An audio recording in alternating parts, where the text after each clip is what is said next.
ಉರಗ ವೆಂಕಟರಮಣ ಸ್ವಾಮಿಯ ಬಗ್ಗೆ ನೀವು ಕೇಳಿದ್ದೀರಾ ಸ್ನೇಹಿತರೆ? ಹೌದು, ನಮ್ಮ ಚಿಂತಾಮಣಿ ಪಕ್ಕದಲ್ಲಿರುವಂತಹ ಇರಗಂಪಲ್ಲಿ ಗ್ರಾಮದಲ್ಲಿ ಪುರಾತನವಾದ ಪುರಾಣ ಪ್ರಸಿದ್ಧವಾದ ಶ್ರೀ ಉರಗ ಲಕ್ಷ್ಮೀ ವೆಂಕಟರಮಣ ಸ್ವಾಮಿಯನ್ನ ನಾವು ನೋಡಬಹುದು. ದೇವಸ್ಥಾನ ನಾವು ನೋಡಬಹುದು. ಸಾಧಾರಣವಾಗಿ ಸರ್ಪದೋಷ ನಿವಾರಕನಾಗಿ ಸುಬ್ರಹ್ಮಣ್ಯ ಸ್ವಾಮಿಯನ್ನು ಆರಾಧಿಸ್ತೀರಿ, ಆದರೆ ಇಲ್ಲಿ ವಿಶೇಷವಾಗಿ ವೆಂಕಟರಮಣ ಸ್ವಾಮಿಯನ್ನ ಸರ್ಪದೋಷ ನಿವಾರಕನಾಗಿ ಪೂಜೆ ಮಾಡ್ತಾರೆ. ಇಲ್ಲಿ ವೆಂಕಟರಮಣ ಸ್ವಾಮಿಯ ಒಂದು ಅದ್ಭುತವಾಗಿರ್ತಕ್ಕಂಥ ಒಂದು ಮೂಲ ವಿಗ್ರಹ ನಾವು ನೋಡಬಹುದು. ಬಲಭಾಗದಲ್ಲಿ ಉದ್ದನೆಯ ಒಂದು ಹಾವಿನ ಒಂದು ಕೆತ್ತನೆ ನಾವು ನೋಡಬಹುದು.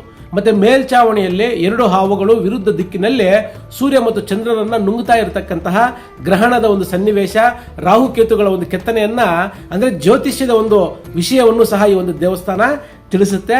ಮತ್ತೆ ಒಂದು ಕಡೆ ಆದಿಶೇಷುವಿನ ಮೇಲೆ ಮೆಲಗಿರ್ತಕ್ಕಂತಹ ವಿಷ್ಣುಮೂರ್ತಿಯ ಒಂದು ವಿಗ್ರಹ, ಆಮೆ ಮತ್ತು ಮೀನಿನ ಒಂದು ವಿಗ್ರಹ, ದಶಾವತಾರಗಳ ಒಂದು ಸಂಕೇತ, ಅದ್ಭುತವಾಗಿರ್ತಕ್ಕಂತಹ ಕೆತ್ತನೆಗಳು, ಪುರಾತನ ಒಂದು ದೇವಸ್ಥಾನ. ಮೇಲ್ಚಾವಣಿಯಲ್ಲಂತೂ ಒಂದು ಕೋತಿ ಇದೆ, 3 ದೇಹಗಳು, ಒಂದೇ ತಲೆ, ಒಂದೇ ಬಂಡೆ ಮೇಲೆ ಕೆತ್ತನೆ ಮಾಡಿದ್ರು ಕೂಡ ಆ ದೇಹಗಳ ಬಣ್ಣ ಬೇರೆ ಬೇರೆ ಇದೆ. ಅದ್ಭುತವಾಗಿರುವ ಒಂದು ಕೆತ್ತನೆ.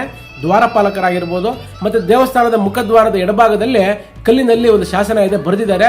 1725ರಲ್ಲಿ ಈ ಒಂದು ಉರಗ ವೆಂಕಟರಮಣ ಸ್ವಾಮಿ ದೇವಸ್ಥಾನವನ್ನು ಜೀರ್ಣೋದ್ಧಾರ ಮಾಡಿದ್ದಾರೆ.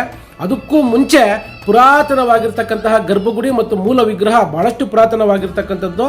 ಎಲ್ಲರೂ ನೋಡಲೇಬೇಕಾಗಿರ್ತಕ್ಕಂತಹ ಅದ್ಭುತವಾಗಿರ್ತಕ್ಕಂತಹ ಒಂದು ದೇವಸ್ಥಾನ. ಮಾಹಿತಿ ಇಷ್ಟ ಆದರೆ ಲೈಕ್ ಮಾಡಿ, ಮತ್ತಷ್ಟು ಜನ ತಿಳಿಯೋದಕ್ಕೋಸ್ಕರ ಶೇರ್ ಮಾಡಿ.